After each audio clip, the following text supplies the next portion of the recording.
I think most people are familiar with the story. Now, if you saw the movies that came out about him after his death, that Steve Jobs started Apple. Then he got kicked out of Apple. And then he went and did a bunch of stuff and created Pixar and sold that and then had a bunch of money and great reputation and came back and took over Apple again. And of course, when he came back, it was a mess.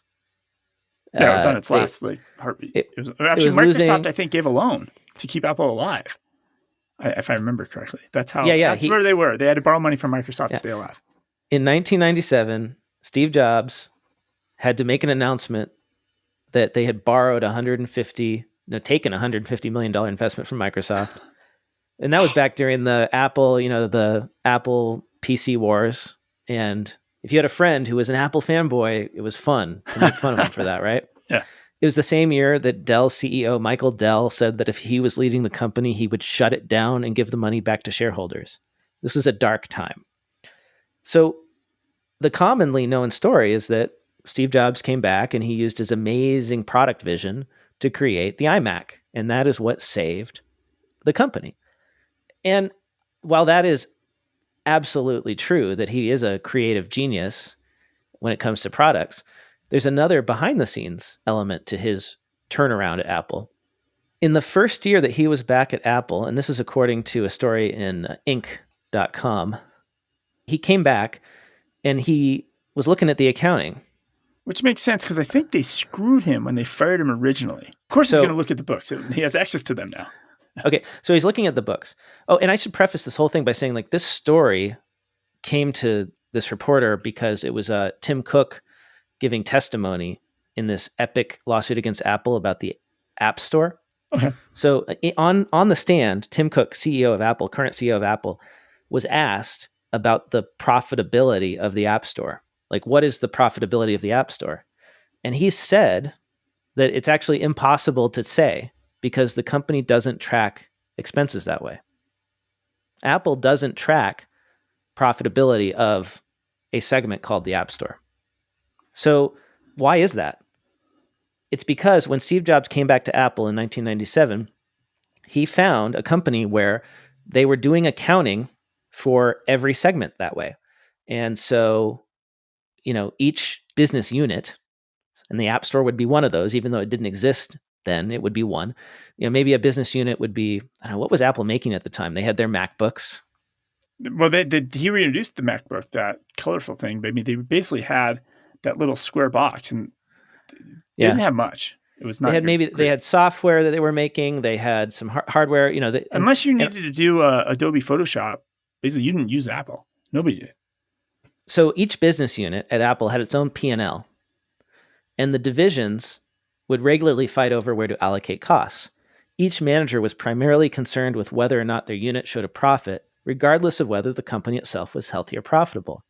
And the amazing thing is the company was losing $1 billion a year at the time, but every division was reporting that they were profitable. So what Steve Jobs did is he got rid of all the general managers of those business units, fired them all, and he put the entire company on one P&L. He said, I'm not going to track profitability for your particular product. I'm not going to try to allocate costs that way. We are one company. And so that's how we're going to track our profit. And it's counterintuitive. As accountants, we think that by getting nitty-gritty with our cost accounting, we are helping business owners make better decisions, but often we are not. And in the case of Apple, they had all these different business units fighting over these imaginary cost allocations. It wasn't changing cash. Cash was going out the door. The only thing that was changing was this P&L. And so it's, I think, a lesson on the dangers of cost accounting and not aligning, the goal of the company, which is to be profitable, with the goals of these managers, where, they were measured on how profitable is my business unit. What is the kind of behavior that can create if you have that situation? Well, if you're allocating employee costs to different departments, David, if you're a different department than me and you want some of my resources, why would I give, why There's no motivation. Yep. I have no motivation or to go borrow resources. If I borrow resources, you're going to charge me for it, right? And that's going to hurt my bottom line. Yeah, so it makes so much logical sense from a cost accounting perspective, but it's... Right. So think about this. One of the most profitable businesses, I think, isn't Apple, if not the most profitable business in the world, one of them, right? I think so, yeah. They don't allocate costs. They view Apple as one business, and it makes sense the way... Imagine if they did. If somebody was pricing the iPad based on cost for the iPhone, they'd probably be like, all right, let's make this X markup. We're going to sell it for $328 because it cost us the $80 to make. No, instead they're selling them for $900 because they don't care about how much it costs them to make it. Yeah. So every business, there's no more business units at Apple. Everyone is organized by function. Yeah. And your job is to maximize the value of your function and not to worry about costs.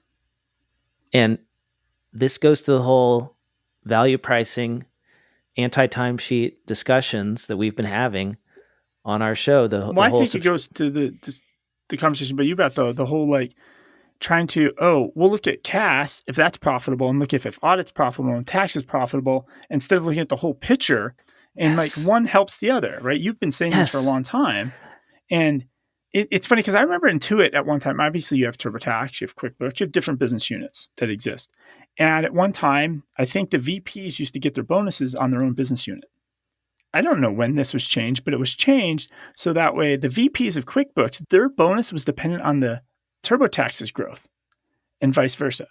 So because TurboTax does, people that have businesses, drive them to QuickBooks. There's people that are using QuickBooks, drive them to TurboTax, right? And that's how so it encourages it was a way to encourage higher level company growth.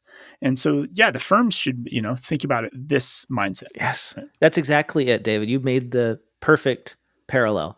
Firms that silo teams, which is most firms. That's how it is. It's you have your tax, you got your audit, you got your client accounting services or bookkeeping, you've got your consulting, and then even within, you have still further segmentation of the P&Ls, like little tiny P&Ls everywhere.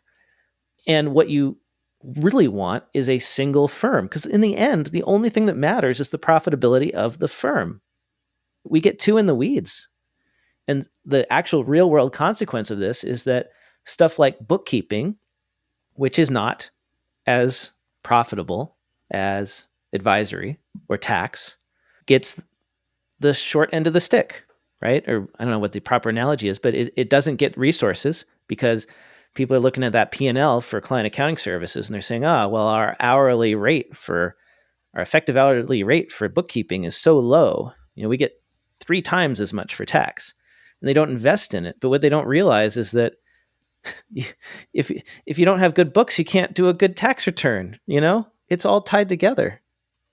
Firms that really want to do what Apple did have got to get rid of this.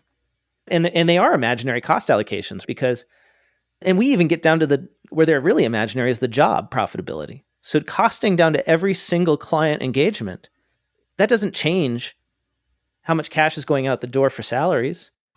My salary is fixed. At most accounting firms, the salaries are fixed. So like allocating all these costs for salaries is just insane. It doesn't give us any useful information. Anyway, I love that story about Apple.